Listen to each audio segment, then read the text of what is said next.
A palavra de Deus é assim: ora, irmãos, não quero que ignoreis que nossos pais estiveram todos debaixo da nuvem, e todos passaram pelo mar, e todos foram batizados em Moisés, na nuvem e no mar, e todos comeram de uma mesma comida espiritual, e beberam todos de uma mesma bebida espiritual, porque bebiam da pedra espiritual que os seguia, e a pedra era Cristo. Mas Deus não se agradou da maior parte deles. Por isso, foram prostrados no deserto. E estas coisas foram-nos feitas em figura, para que não cobicemos as coisas más, como eles cobiçaram.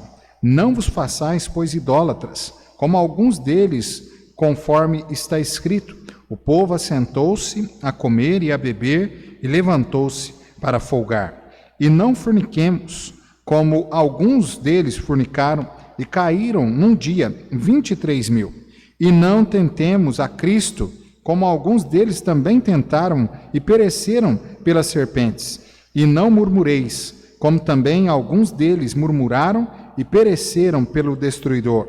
Ora, todas estas coisas lhes sobrevieram como figuras, e estão escritas para aviso nosso, para quem já são chegados os fins dos séculos.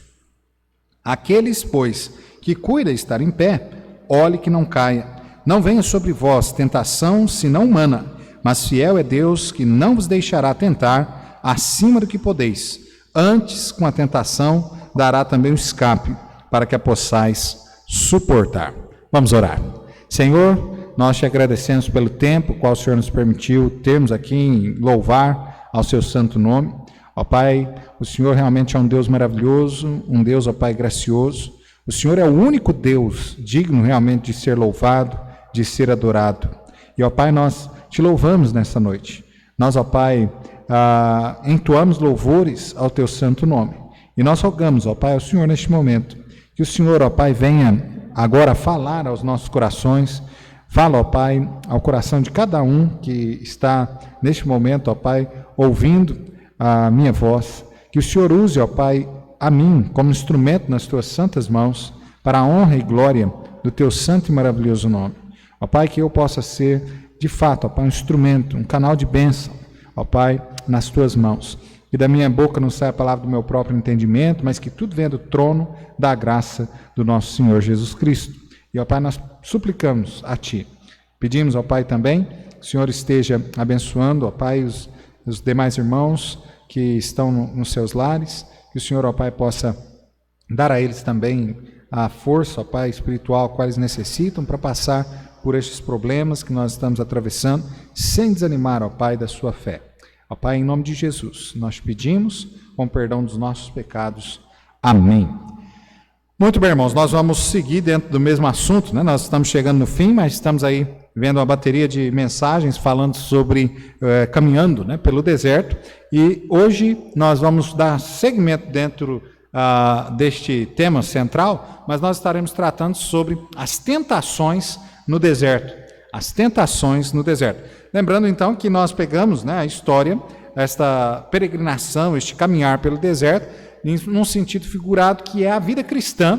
A Bíblia, inclusive, nos deixa, né, condições para pensarmos assim, que é a vida cristã que nós estamos vivendo, este tempo que nós estamos vivendo aqui na Terra, né, é uma peregrinação. O povo de Deus está caminhando aqui a sua jornada, está aqui, obviamente, fazendo, né, tudo quanto Deus pediu para que a sua igreja fizesse e, obviamente, andando, caminhando, né, rumo à terra prometida, a Canaã celestial. Então, nós, dentro deste pensamento, né, nós temos, trago aos irmãos aí uma série, né, de mensagens, e hoje à noite nós vamos continuar, dentro desse segmento, falando sobre as tentações no deserto. Amados, é claro, né? Nas nossas vidas, nós vemos realmente o tempo nosso que nós estamos passando neste mundo aqui, nós sempre estamos passando por tentações ou provações também, nós sempre temos passado por isso. O povo de Deus, ele sempre sofreu isso. A luta, né, espiritual do povo de Israel no deserto é a mesma luta ainda que o povo de Deus enfrenta até hoje. Eu sei que de uma forma diferente, mas nós enfrentamos a mesma luta, A mesma tentação, né, vem sobre nós. E nós vamos estar vendo isso no decorrer da mensagem hoje à noite. E Paulo aqui, né, quando ele escreveu aqui a carta à igreja, aos Coríntios, ele relembra inclusive esse episódio, os quais os irmãos judeus, né, hebreus, sofreram ali na saída da escravidão do Egito, rumo à terra prometida, e ele lembra tudo isso, e ele exorta, inclusive, aqui agora os cristãos, né, a que eles venham viver de forma realmente que glorifique a Deus, dizendo, olha, vocês vão passar por tentações, vocês vão passar por provações, mas vocês precisam chegar no final sendo vitoriosos. Vocês precisam vencer as tentações. Vocês precisam viver de forma que agrade realmente ao nome do nosso Deus. Então, olha só, 1 Coríntios capítulo 10, verso 11, Paulo diz assim: ora, todas estas coisas lhes sobrevieram como figuras e estão escritas para aviso nosso, para quem já são chegados os fins dos séculos. Então Paulo ele escreve exortando a igreja justamente a essa questão. Olha, nós estamos numa luta, nós estamos passando, né, por várias provações, várias tentações neste mundo aqui, mas nós devemos chegar no final realmente aprovados, chegar no fim ali aprovados por Deus, né? Então, amado, esse é o pensar, né, nesta noite que nós vamos estar tratando. Então, as tentações no deserto. As tentações no deserto. Paulo, então, ele mostra, né, um fato aqui curioso, que nós temos uma contradição muito grande com respeito às igrejas evangélicas, né, ou neo-evangélicas, nós podemos dizer assim, que é o fato de que os filhos de Deus, não é porque nós somos filhos de Deus que nós estamos exímios da tentação, exime das provações, exime dos problemas, né, que vêm neste mundo, e até mesmo dessas tentações que vêm sobre a nossa vida. Olha só o versículo 1 a 5, Paulo diz assim: ora, irmãos, não quero que ignoreis que os nossos pais estiveram todos debaixo da nuvem, e todos passaram pelo mar, e todos foram batizados em Moisés, na nuvem e no mar. E todos comeram de uma mesma comida espiritual, e beberam todos de uma mesma bebida espiritual, porque bebiam da pedra espiritual que os seguia, e a pedra era Cristo. Mas Deus não se agradou da maior parte deles, por isso foram prostrados no deserto. Então veja, amado, que apesar, né, da nação de Israel, ela ter ali vivendo, né, o tempo todo ali sendo povo de Deus, vivendo aquela peregrinação pelo deserto, até mesmo ter desfrutado das maravilhas, dos prodígios, o qual Deus operou ali no deserto, né, mantendo aquele povo, dando a eles o alimento, a água a qual eles necessitavam, a proteção a qual eles precisavam, mesmo assim, isso não fazia com que eles estivessem exímios das tentações. As provações vêm sobre nossa vida. Ontem, ainda estava conversando, né, com uma irmã da igreja, nós estávamos conversando por telefone e falando justamente sobre isso, né? As tentações vêm, às vezes provações vêm na nossa vida, e é justamente para nos fazer crescer. E nós então vencemos essa aqui, e ali na frente Deus coloca uma outra, e a gente tem que passar por aquela prova, por aquela tentação, vencer aquela tentação, né? Nós sabemos que a tentação ela vem por parte do diabo, mas a provação, né, ela vem por parte de Deus, e às vezes até mesmo Deus pode fazer a tentação se tornar, né, numa provação. Mas veja, amado, nós vamos vencendo as provas, nós vamos vencendo as tentações, mas enquanto nós estivermos aqui, vão vir outras. E o motivo pelo qual Deus, inclusive, deixa com que essas coisas ocorram na nossa vida é justamente para nos aperfeiçoar. Lembra que o que Deus quer fazer com os seus filhos é que nós venhamos atingir a medida e estatura perfeita de Cristo Jesus. Então, se nós olharmos para trás, nós olharmos o início da nossa conversão, nós vamos ver que lá nós tínhamos tantos pecados em nossa vida. Quando nós entregamos a nossa vida ao Senhor Jesus Cristo, era uma luta, né, para vencer alguns ali, e a gente estava pensando até que a gente não conseguiria, mas Deus, através do Espírito Santo, da palavra dele, veio trabalhando na nossa vida, nós fomos vencendo essas coisas, e hoje nós olhamos para trás, tantas coisas que aos nossos olhos ali no início, eram difíceis de ser vencidas, eram realmente obstáculos para nós enormes, que jamais aos nossos olhos nós iríamos conseguir transpor. Mas, no entanto, Deus nos abençoou pela sua palavra, pelo seu Espírito Santo, e nós conseguimos vencer estes pecados, nós conseguimos vencer essas tentações, as provações. E hoje nós estamos aqui melhores, né, do que lá no começo. Nós estamos aqui mais fortes do que nós estávamos lá no começo. Então veja, amado, que maravilha. Isso é a obra de Deus nas nossas vidas. Só que nós precisamos entender que também, junto com isso, né, as provações, vêm as tentações, e essas tentações é as artimanhas de Satanás tentando nos derrubar, tentando, né, fazer com que nós venhamos a sucumbir nos pecados, e venhamos a nos entregar realmente ao pecado novamente.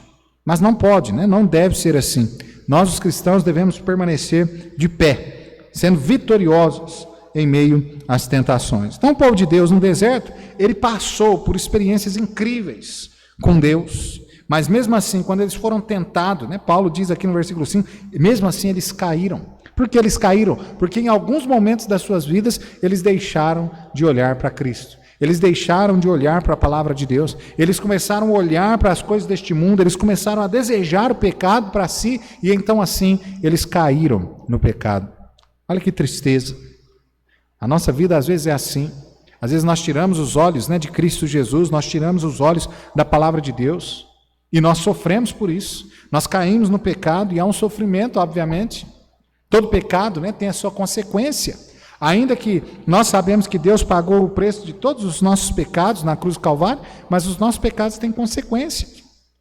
E às vezes nós sofremos, né, essa consequência do nosso pecado aqui, justamente porque nós temos deixado de olhar para Deus. Nós temos deixado de olhar para a palavra de Deus. Esse livro, né, já não tem mais tanto poder sobre as nossas vidas. Nós deixamos de segui-lo. Ele não é mais autoridade sobre as nossas vidas.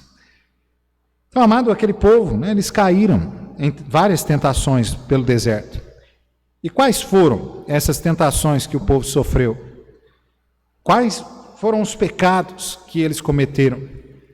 Paulo, aqui em 1 Coríntios capítulo 10, que nós lemos, verso 1 a 13, Paulo lista, né, aqui alguns desses pecados, pelo menos 5 pecados do povo ali da nação de Israel, que Paulo cita a igreja de Corinto, e Paulo aqui, ele apresenta estes pecados com uma forma exortativa, dizendo para a igreja de Corinto: olha, vocês têm que olhar para o passado, e a importância, né, de olhar para o passado está nisso, olhar para o passado, acertando a sua vida no futuro. O passado, aquilo que os nossos pais, inclusive, fizeram, outras palavras que Paulo está dizendo era isso, né? O que os nossos pais fizeram no passado deve servir para nós agora como exemplo para que a gente tome o rumo certo, o caminho certo diante da presença de Deus. Então, Paulo vai citar aqui 5 pecados que o povo de Deus, né, caiu no deserto. O primeiro pecado, rapidinho aí, nós temos só 2 pontos, tá? São 5 pecados aqui, vendo sobre, primeiro ponto, as tentações do deserto. Então, 5 pontos aí, rapidinho aqui, dentro deste tópico, as tentações do deserto. Então veja, amado, o primeiro pecado que Paulo aqui, ele mostra no nosso texto, está no verso 6. Olha comigo, ele diz assim: e estas coisas foram-nos feitas em figura, para que não cobicemos as coisas más, como eles cobiçaram. Paulo aqui destaca que o pecado, né, uma tentação que o povo de Deus caiu no deserto, foi justamente a questão da cobiça. A cobiça, amado, é a raiz de todos os outros pecados. Quando nós olhamos, né, lá em 1 João, capítulo 2, versículo 15, 16, 17, nós vemos justamente isso, né? Propriamente ali, o versículo 15, onde a palavra de Deus diz assim: não ameis o mundo, nem o que no mundo há. Vamos lá. Vou citar aqui, às vezes eu vou citar o texto errado, né? Vamos lá, 1 João, capítulo 2. 1 João, capítulo 2, verso 15, verso 16. Sabia que eu estava começando, a gente decora, né, 15, 16, 17, aí você sempre começa pelo 15, né, mas o verso 16. Olha só o que o verso 16 diz sobre essa questão, né, de que a cobiça é a raiz de todos os pecados. Olha só o que João diz aqui no verso 16, capítulo 2. De 1 de João, diz assim: porque tudo que há no mundo, a concupiscência da carne, a concupiscência dos olhos, a soberba da vida, não é do Pai, mas do mundo. Veja, amado, que Satanás, né, ao tentar os filhos de Deus, ele sempre tenta nessas três áreas: a concupiscência dos olhos, a concupiscência da carne e a soberba da vida. E amado, a concupiscência, né, essa palavra aqui significa o quê? Desejo, a cobiça que é a raiz realmente de todos os pecados. Tudo começa com desejar aquilo que é proibido por Deus em sua palavra. O homem olha para algo e aquilo até é bonito aos seus próprios olhos, mas aquilo é algo que Deus colocou restrições. Deus falou que aquilo é um pecado, que aquilo, o servo dele não deve se contaminar com aquilo. Mas vem o desejo, né, um forte desejo no coração. Nós temos alguns exemplos, né, nessa questão de cobiça, até mesmo na cobiça, por exemplo, sexual. Nós vemos a própria história de Davi, né? Davi, enquanto estava ali no seu palácio, e ele então ali via, né, Batseba tomando banho, e ele olhou e ele achou aquela mulher formosa, aquela mulher bonita, e ele cobiçou, ele desejou aquilo que era restrito, aquilo que ele não tinha direito de tomar para si. Batseba, ela tinha um esposo chamado Urias. Davi sabia que tomar aquela mulher como sua mulher, ter ali intimidades sexuais com aquela mulher, era pecado. Aquilo não agradava a Deus de forma nenhuma. Mas Davi cobiçou. Davi foi e mandou buscar aquela mulher. Davi se deitou com aquela mulher. Davi até mesmo mandou matar o marido daquela mulher. Veja, amado, a palavra de Deus diz, né, que um abismo chama outro abismo. E às vezes, amado, o pecado é assim, né? Um pecado, depois de cometido, tentar, como foi o caso de Davi, Davi tentou esconder aquele pecado, e para isso ele praticou outros pecados, até mesmo de matar o esposo de Batseba, Urias. Veja, amado, por isso nós devemos tomar cuidado, né? Paulo chama a nossa atenção dizendo: vocês devem tomar cuidado com o pecado da cobiça.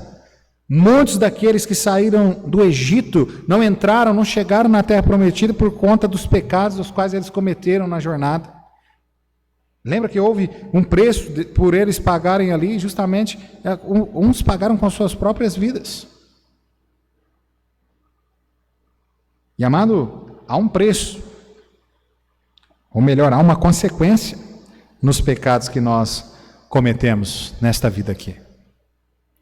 Há uma consequência. Aqueles homens ali sofreram as consequências, eles não puderam entrar, né, na Canaã terrena. Lembra até mesmo Moisés? Moisés também foi impedido, né, de entrar na terra prometida, na Canaã terrena, porque ele desobedeceu a Deus, né, quando era para tocar, ele bateu na rocha. E ele não pôde, né, entrar, mas somente Deus permitiu a ele ver a terra, né, de longe, de cima de um monte. Então, veja, amado, há consequências nos nossos pecados. Por isso, o servo de Deus, né, ele deve viver uma vida santa por dois motivos. Primeiro, que ele não pague as consequências pelos pecados. Segundo, para glorificar o nome de Deus, né, honrar e glorificar ao nome de Deus. Então, veja, amado, a cobiça é um grande pecado, é algo que tem realmente atrapalhado as nossas vidas. Paulo exorta, inclusive, a Timóteo, né, a lutar, a fugir da cobiça. Vamos lá rapidinho, 1 Timóteo, capítulo 6.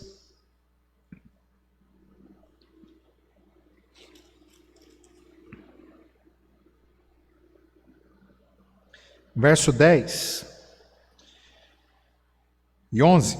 Paulo diz assim: porque o amor ao dinheiro é a raiz de todos os males, e nessa cobiça alguns se desviaram da fé e se traspassaram a si mesmos com muitas dores.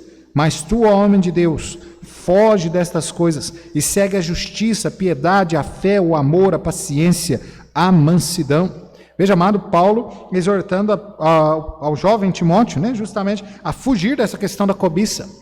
Paulo aqui, a Timóteo, ele fala sobre a questão financeira, que muitas das vezes, né, hoje dia do pastor, muitas das vezes o que destrói ministérios, o que destrói pastores é justamente a sua cobiça, às vezes pelo dinheiro mesmo, a ganância pelo dinheiro. Esquece-se daquilo que Deus, inclusive, nos ensina, que nós devemos ter, né, e o ministro de Deus deve ter isso, que é justamente contentamento. contentamento. A palavra de Deus nos ensina, cada um de nós devemos ter, e é também algo, né, uma qualificação a qual Deus coloca até mesmo sobre o ministro de Deus. Nós devemos estar contentes com aquilo que Deus tem nos dado.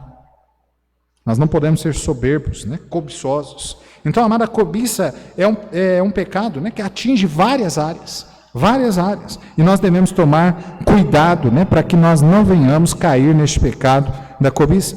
Segundo pecado que Paulo cita aqui no nosso texto é o pecado da idolatria. Olha o verso 7, ele diz assim: não vos façais, pois, idólatras, como alguns deles, conforme está escrito, o povo assentou-se a comer e a beber e levantou-se para folgar. Veja, amado, Paulo diz aqui que nós não devemos fazer tal como o povo de Israel, né, ali no deserto fizeram. Eles se tornaram idólatras. A idolatria é tudo aquilo que toma o lugar de Deus sobre nossas vidas. Eu sei que às vezes a gente fica pensando que idolatria é quando a gente pega, né, uma imagem ali representando um ser humano que viveu no passado aqui nessa terra e tal, ou de repente que vive até no presente, e a gente coloca aqui falando, agora esse é meu Deus. Não.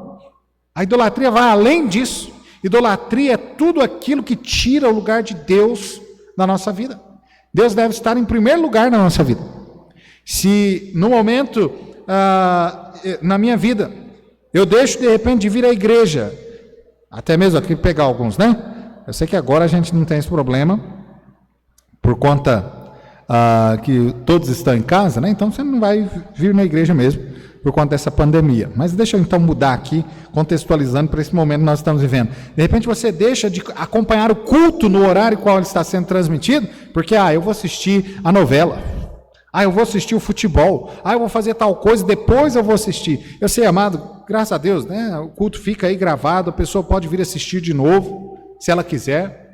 Aqueles que estão, de repente, no trabalho, são impossibilitados de alguma forma realmente contundente, eles podem acompanhar depois dessa transmissão, ao vivo. Mas, amado, eu também sei que muitas pessoas deixam, eu vou assistir depois. E, infelizmente, acabam não assistindo. E tudo porque deixaram alguma coisa entrar no caminho, tomar lugar. Aquilo, naquele momento, amado, passa a ser um ídolo na sua vida, porque tomou o lugar de Deus na sua vida. Então nós precisamos tomar cuidado com isso. O ser humano, né, ele é, por natureza, idólatra. Você pode ver que quando nós nascemos, né, nós já colocamos a nós mesmos no centro da nossa vida. Não é Deus, mas nós mesmos. E até mesmo se os nossos pais não nos corrigem, não nos exortam, não nos ensinam, nós acabamos tendo a vida toda nós como sendo os deuses da nossa vida. Então, amado, Paulo aqui ele exorta, olha, o povo de Deus não deve ser idólatra, o povo de Deus deve ter um único e verdadeiro Deus, amém? Existe um único verdadeiro Deus, e nós devemos adorá-lo. Ele deve sim estar sentado no trono do nosso coração, e ele deve reinar soberanamente. Israel aqui no passado, Israel colocou o bezerro de ouro, né, no lugar de Deus. Os irmãos lembram, algumas semanas atrás nós falamos, né, sobre isso lá em Êxodo capítulo 32, versículo 1 a 10. Quando Moisés subiu no monte para receber ali os mandamentos do Senhor, aquele povo ficou ali esperando, e Moisés ficou ali 20 dias, 40 dias, aquele povo ficou desesperado, falou assim, esse homem não volta mais. Deus deve ter tido alguma coisa que ele desagradou, e Deus matou esse homem lá. Ele não volta mais. Vamos fazer deuses para nós. E eles vão até Arão e falam com Arão, e Arão então fala, me dá aí o ouro de vocês, tal, joga no fogo lá, sai um bezerro, e eles começam a adorar aquele bezerro de ouro. E aí Moisés desce, né, do monte, com as tábuas da lei ali, porque Deus havia avisado para ele, você desce depressa, porque aquele povo lá está se corrompendo, né? Aquele povo lá está indo atrás de deuses falsos, deuses vãos.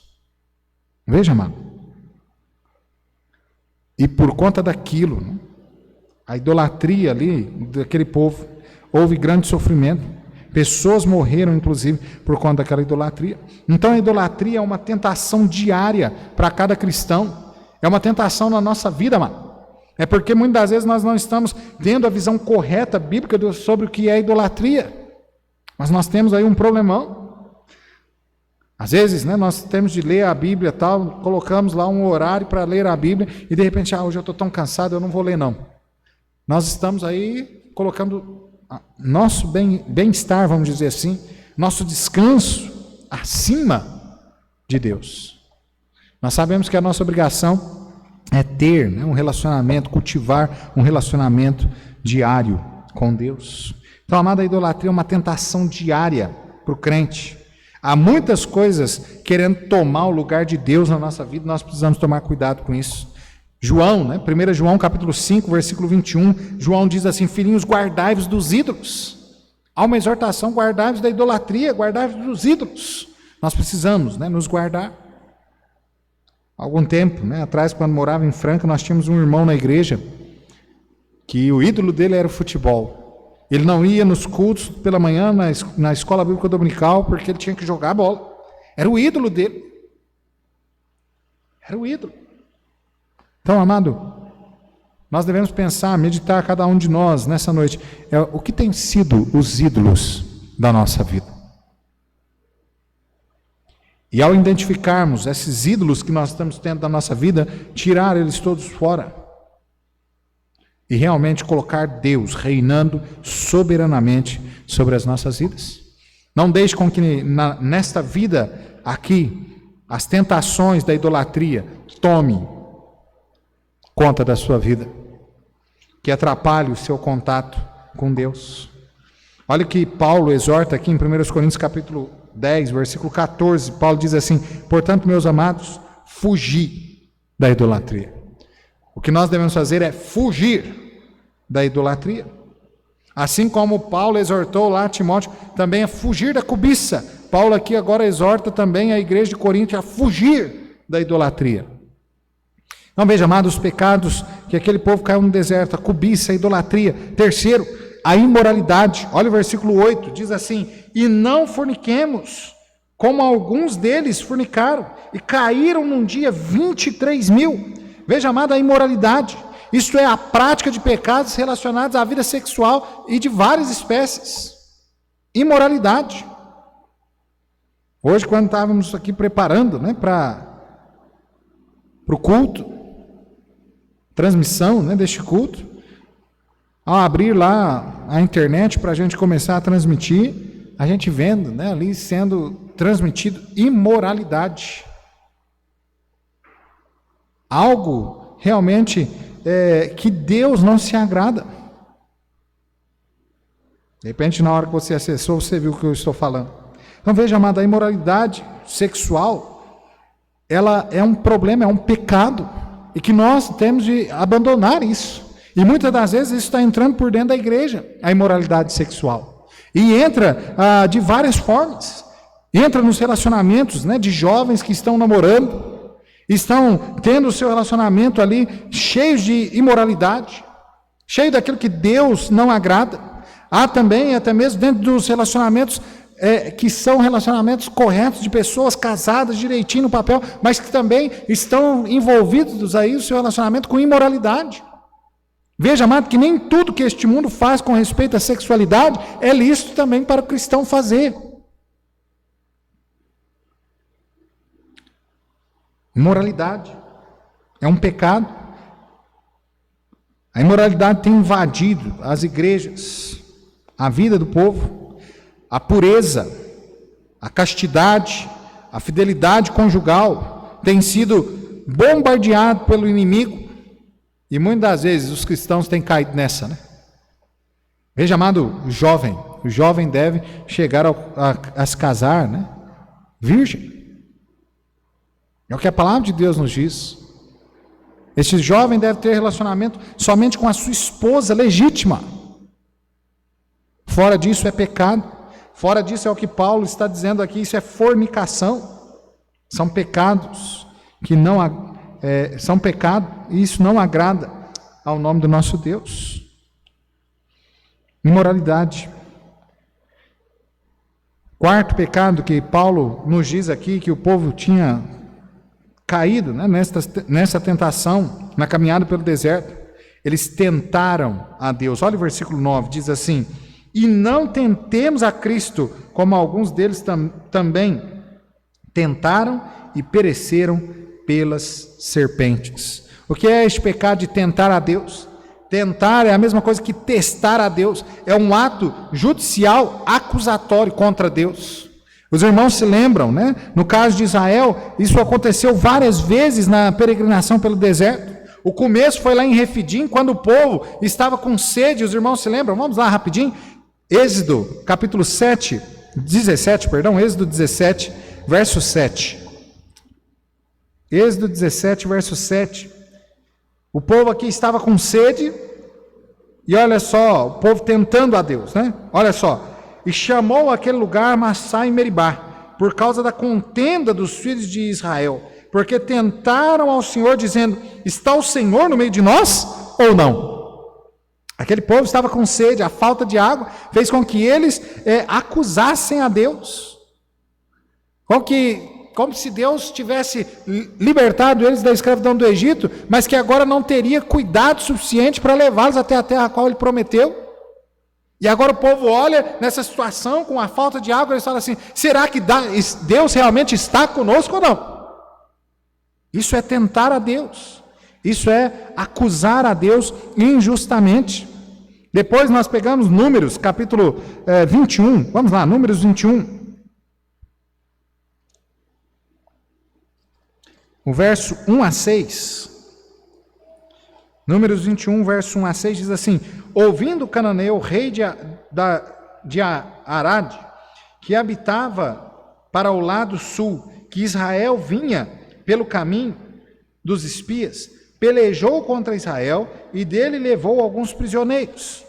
Então Israel fez um voto ao Senhor, dizendo: se de fato entregares este povo na minha mão, destruirei totalmente as suas cidades. O Senhor, pois, ouviu a voz de Israel e lhe entregou os cananeus e os israelitas, e destruíram totalmente, e eles e as suas cidades, e o nome daquele lugar chamou Ormá. Veja, amado, esse povo chega ali na terra, eles veem ali os seus inimigos, e eles pedem para Deus que Deus ajude eles a exterminar aquele povo.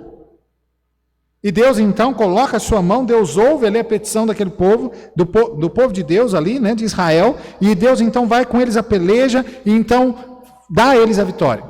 Agora era para Israel sair realmente confiando em Deus, mais animado ainda, empolgado para continuar servindo ao Senhor, não era? Só que não, olha o verso 4. Então partiram do Monte Or pelo caminho do Mar Vermelho, e rodearam a terra de Edom, porém a alma do povo angustiou-se naquele caminho.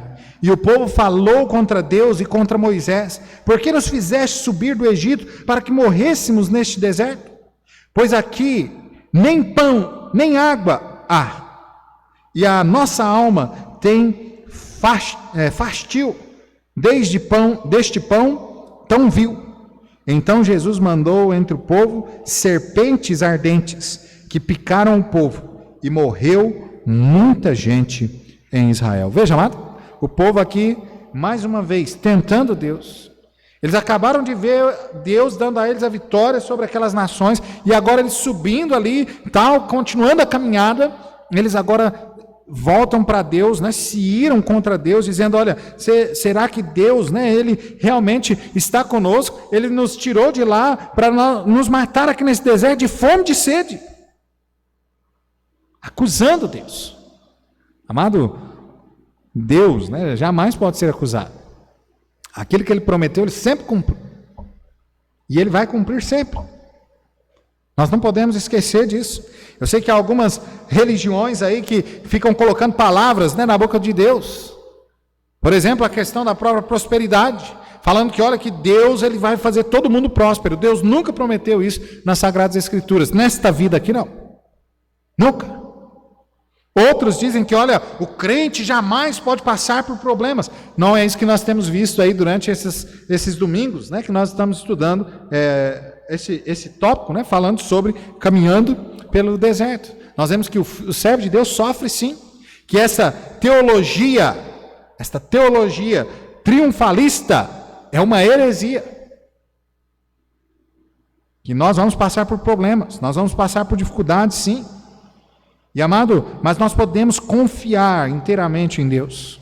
O grande problema aqui deste pecado é que este povo deixava de confiar em Deus e fazia acusações sérias contra o caráter de Deus.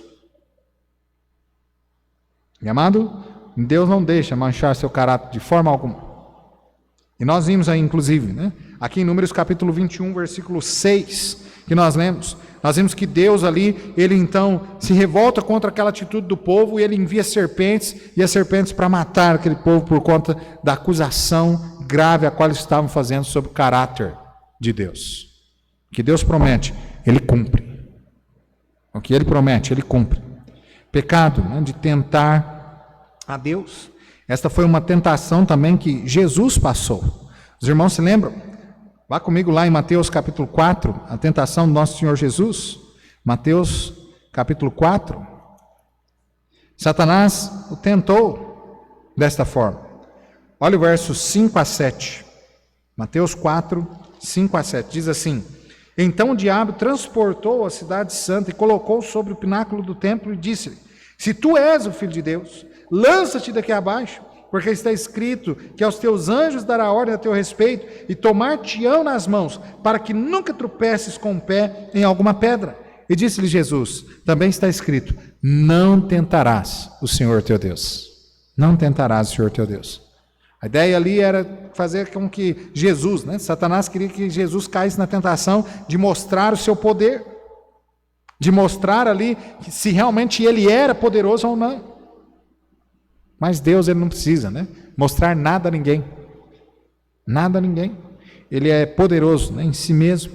E amado, não é aquela ideia, né, que na mitologia, né, grega tinha sobre os deuses, de que à medida que aquele determinado Deus era mais conhecido, era mais adorado, mais poder ele tinha. Não, Deus não é assim. O nosso Deus, ele tem todo o poder, independentemente de nós. Não somos nós, né, que damos o poder a ele. Então veja, amado, nós não podemos tentar a Deus. Nós devemos ter na nossa mente sim que ele é poderoso, ele é fiel à sua palavra, e que jamais ele vai deixar, né, com que a sua palavra não seja cumprida. Jamais ele vai deixar com que isso ocorra. E o quinto pecado, o qual Paulo exorta-nos aqui, falando que o povo no deserto cometeu, que nós não devemos cometer, é a murmuração. Se há algo que Deus odeia, né, é a murmuração. A murmuração que Paulo fala aqui no versículo 10, olha comigo, diz assim: E não murmureis, como também alguns deles murmuraram e pereceram pelo destruidor. Amado, a murmuração aqui que Paulo, né, está falando,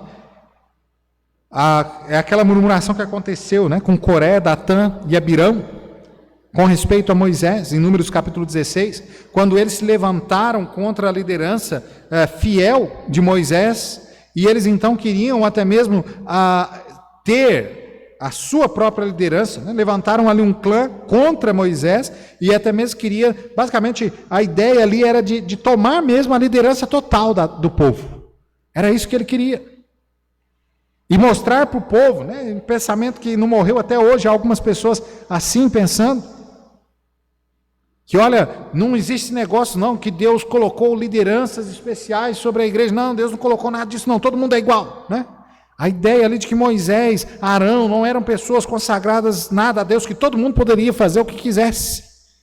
E se você ler lá Números capítulo 16, você vai ver que as murmurações desse povo, a reclamação, a rebeldia contra a liderança a qual Deus havia levantado, fez com que Deus fendesse ali a terra.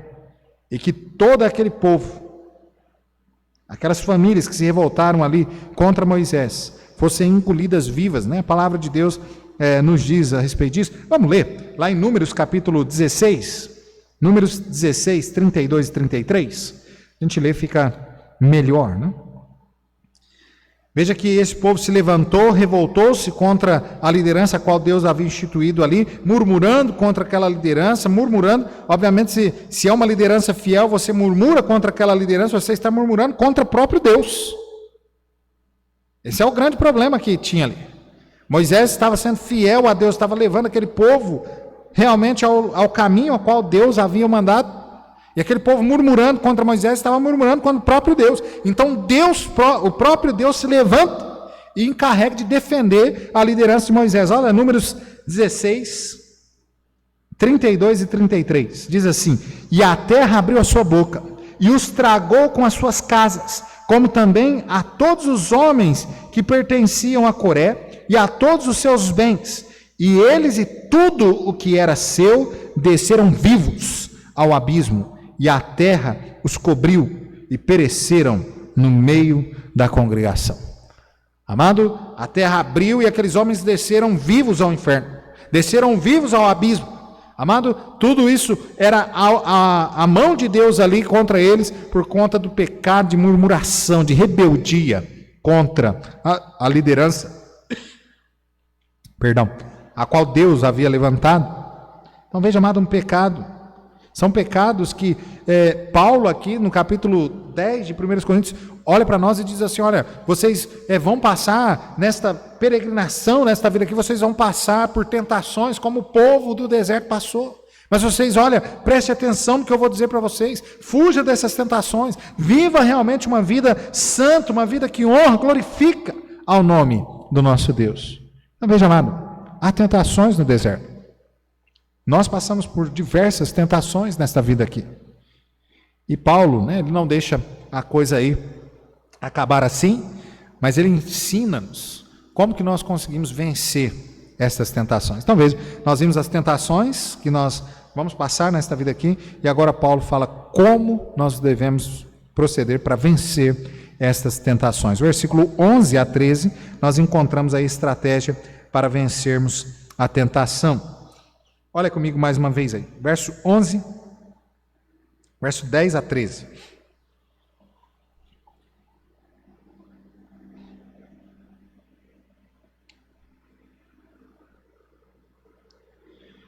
E não murmureis, como também alguns deles murmuraram e pereceram pelo destruidor.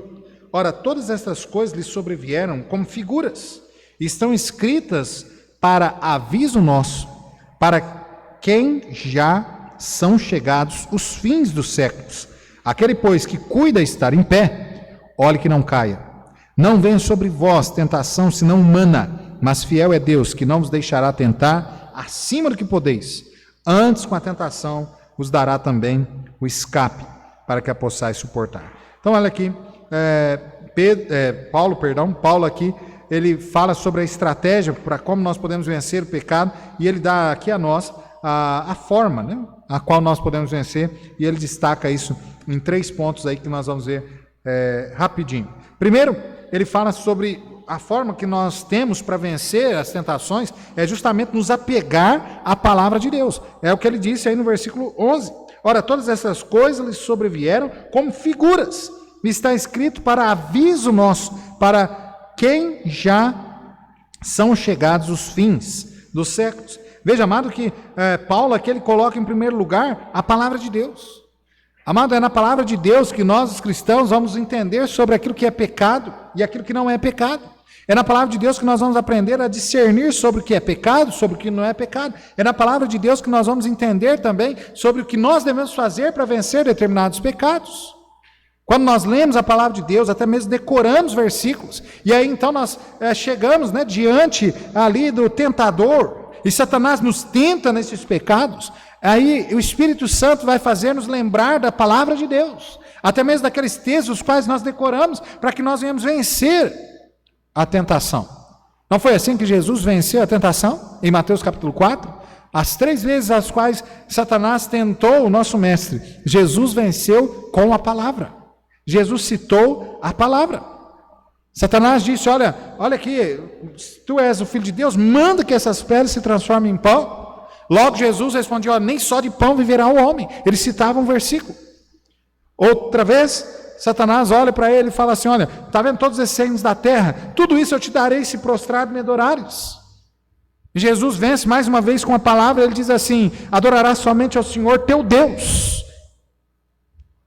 Amado, outra vez ele sobe em cima daquele pináculo e fala, olha, lança-te daqui abaixo, está escrito que teus anjos te ampararão. Jesus vence mais uma vez com a palavra, ele diz, olha, não tentarás o Senhor teu Deus. Amados, se nós queremos ter êxito sobre a tentação, se nós queremos vencer as tentações, nós precisamos nos apegar à palavra de Deus. Nós precisamos realmente ler este livro, decorar este livro. Nós precisamos praticar este livro. O mais difícil é justamente isso, colocar em prática o que a palavra de Deus está a nos dizer. Então Paulo, ele colocou em primeiro lugar, porque realmente a palavra de Deus é aquilo que é mais importante na vida do cristão. É nela que nós ouvimos a palavra de Deus, ouvimos a voz de Deus. É através dela. Através também, sim, do seu Espírito Santo. Mas a forma clara, especial, a qual Deus revela somente a nós, é através da palavra de Deus, da sua palavra.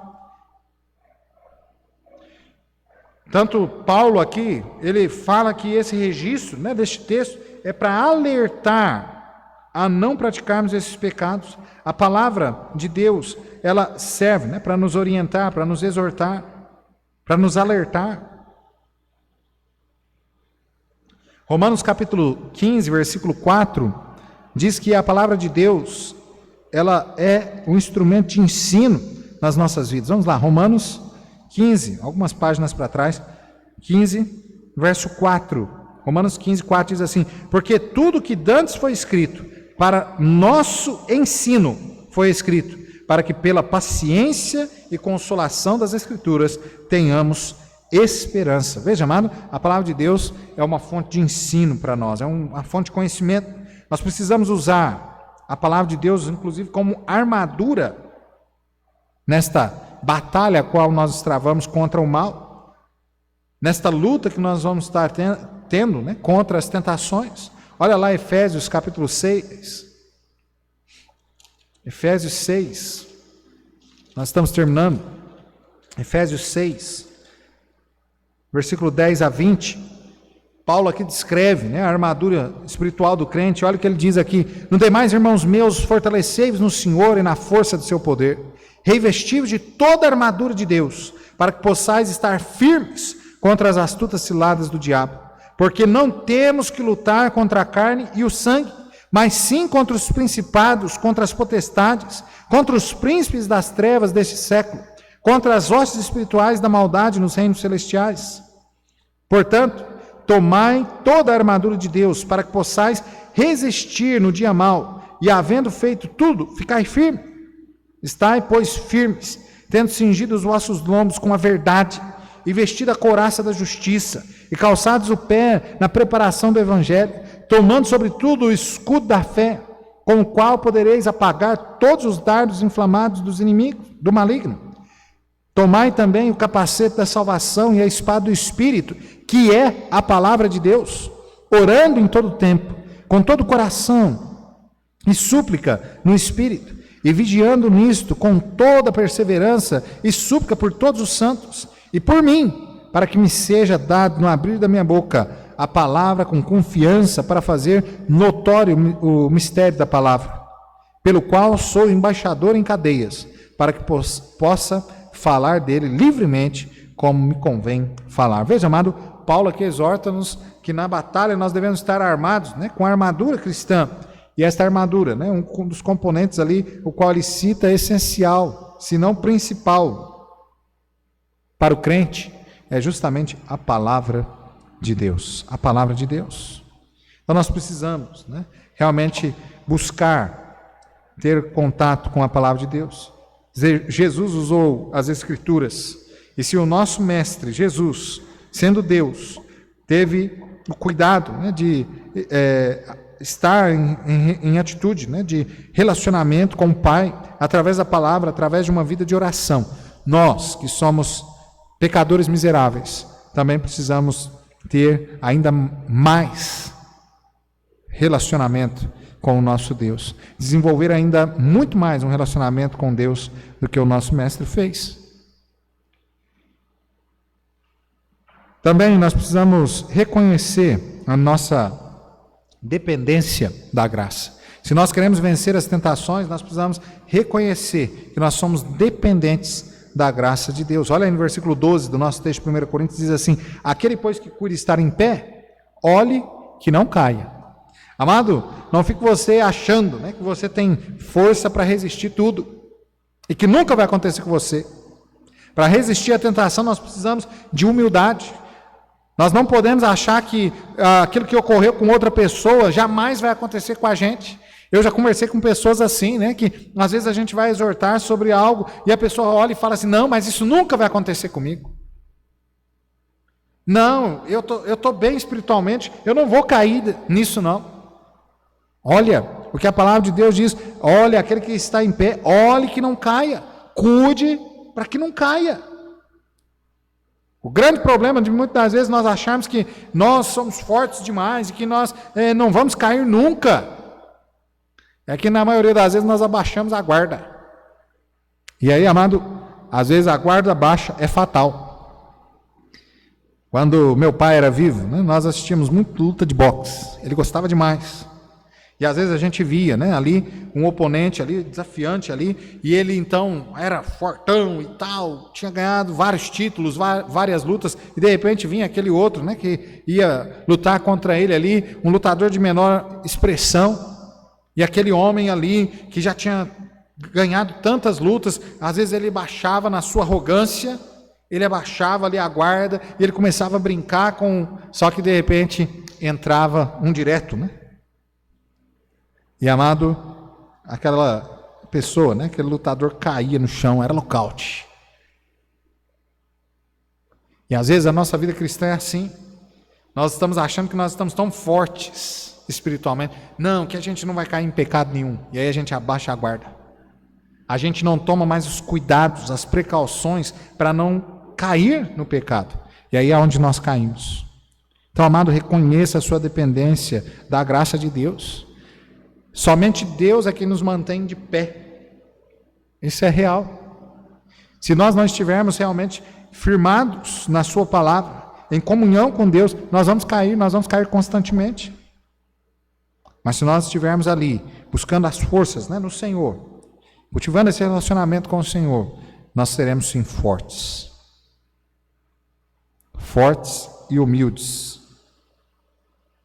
Tanto necessário para reconhecer que nós somos dependentes da graça de Deus. Veja que no texto diz, no verso 3 diz: não venha sobre vós tentação senão humana, mas fiel é Deus, que não os deixará tentar acima do que podeis. Veja que Deus é quem é fiel. Deus é dele que vem o poder para que nós venhamos a vencer a tentação.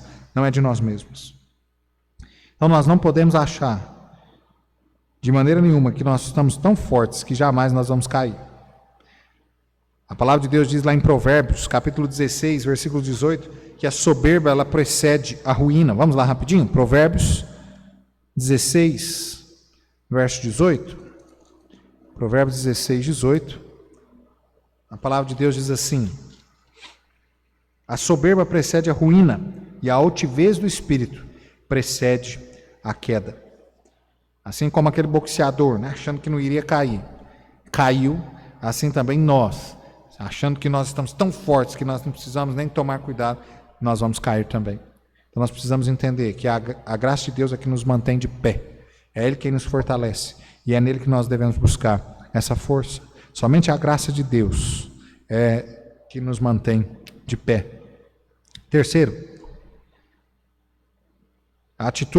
terceira atitude para vencermos a tentação. A primeira é estarmos em contato, né, em comunhão com a palavra de Deus, com Deus.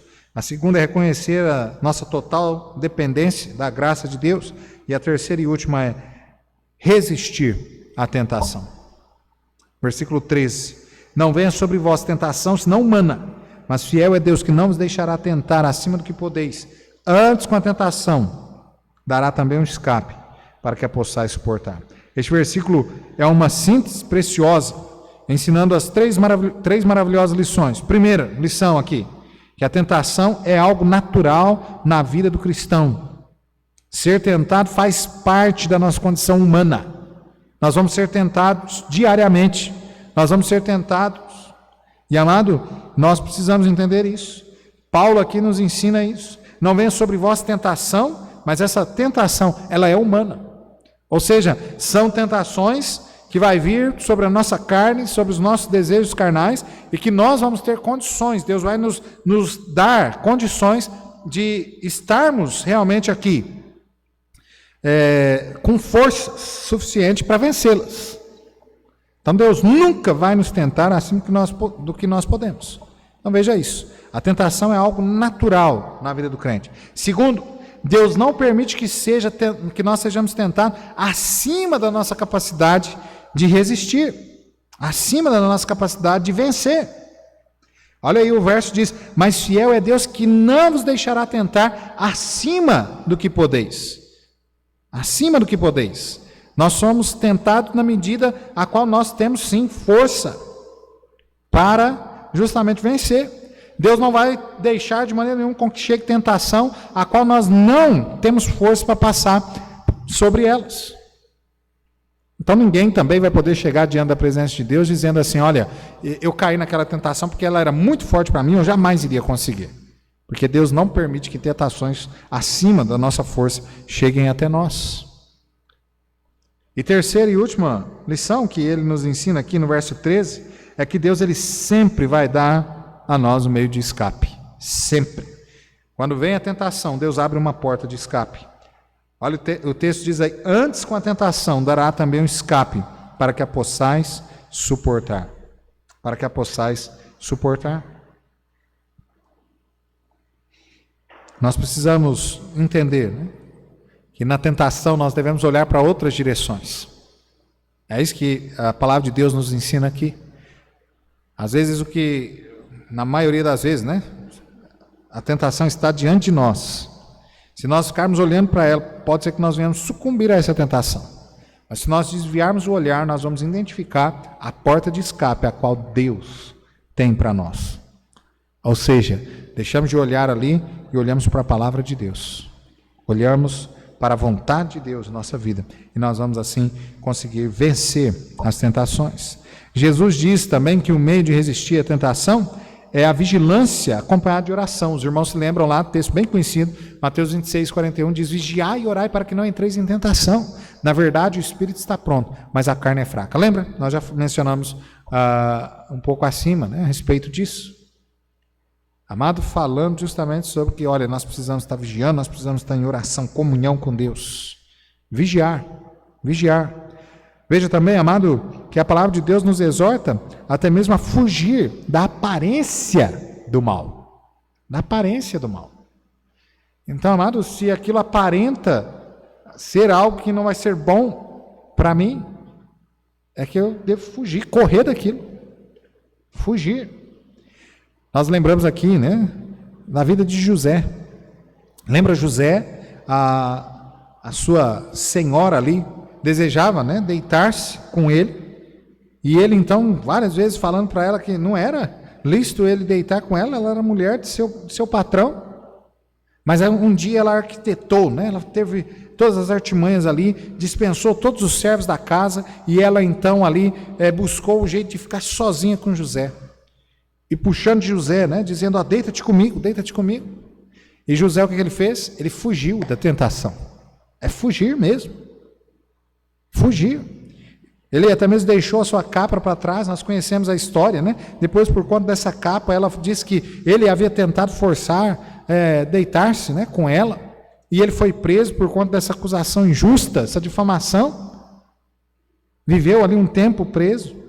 Mas, amado, veja, o exemplo de José deve ser um exemplo nas nossas vidas até hoje. Fugir da tentação, fugir até mesmo da aparência do mal. Aquilo que só está aparecendo, nós já devemos fugir daquilo. Então, amado, o deserto. O deserto é um lugar de tentações, nós concluímos com isso. Mas nós precisamos entender, como Paulo afirma, que durante a nossa peregrinação cristã, nós vamos ser tentados. Nós vamos sim ser tentados.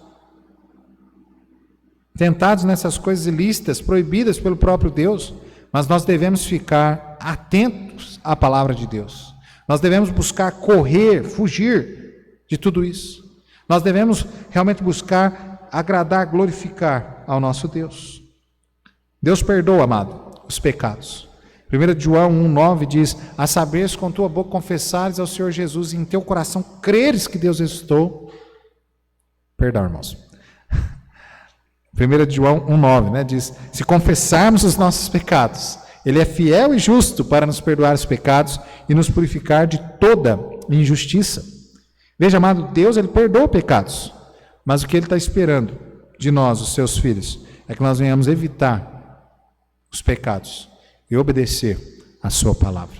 É isso que Ele espera de nós.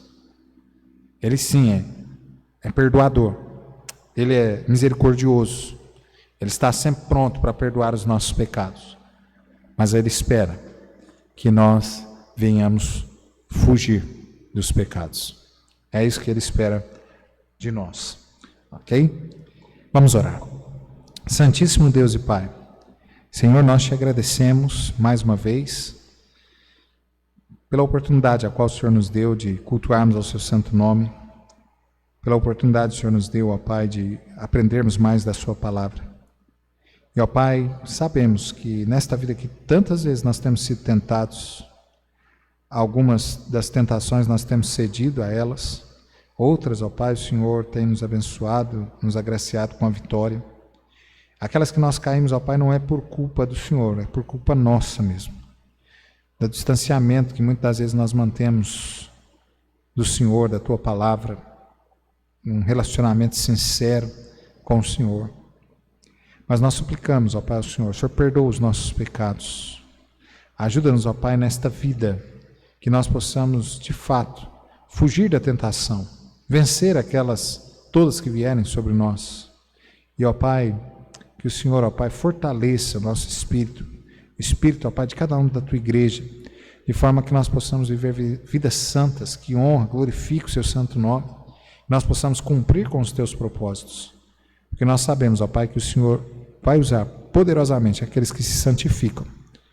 E nós sabemos também que Satanás sabe disso, e por isso ele deseja que nós vivamos presos no pecado. Mas, ó Pai, ajuda-nos. Dá-nos força, ó Pai, para abandonar todos os pecados, vencer todas as tentações, e que nós possamos ser usados poderosamente, ó Pai, nas Tuas santas mãos. Em nome de Jesus nós te pedimos. Também que o Senhor, ó Pai, nos dê um bom decorrer de semana na Tua presença, que o Senhor supra as necessidades de cada um. O Senhor conhece a necessidade, ó Pai, de todos, e que o Senhor também, ó Pai, cure a cada um dos Teus servos que estão enfermos, segundo a Tua vontade. Em nome de Jesus nós te pedimos, te agradecemos, com perdão dos nossos pecados. Amém e amém. Muito bem, irmãos, nós assim encerramos o nosso culto nessa noite. Que a graça e a paz do nosso Senhor Jesus Cristo esteja com cada um. Deus abençoe.